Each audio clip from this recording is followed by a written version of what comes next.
Namaskar, mera Karamyogi Parivar ko. मैं Esha Katiyar from the communication team is having a conversation with Priyamvada from the content team about 17 courses which got published on iGOT Karamyogi platform by 8 content providers last week. So Priyamvada, आप क्या बताना चाहेंगे about the courses? So let me talk about the first course, which is Reading Deeply by Harappa Education. So आपको पता है government officials को बहुत सारे फाइल्स, बहुत सारे डॉक्यूमेंट्स पढ़नी पड़ती है जो कि बहुत बल्कि होता है. So this course is for all of them.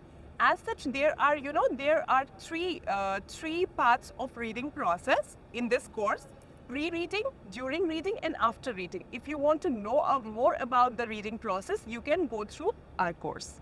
So Priyamvada, do we have any courses in which case studies are there?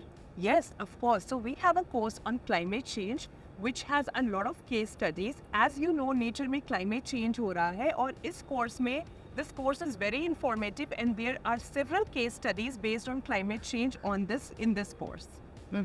So there is one very interesting course that has come up on our platform, which is training on e-office. We already have course on e-office. What is the difference? Yeah, you are very much right. So actually there is a film on e-office which is very interesting to watch. There they have talked about the intricacies of file management system and what are the objectives and what are the objectives of e-office. So that film is worth to watch. So how many domain courses do we have? So we have 13 domain courses by Rakanpa, IIPA, Ministry of Mines, Department of Post, Department of Expenditure, and that's all. Okay. Do you want to go through the courses? You can log on to igotkaramyogi.gov.in. Thank you.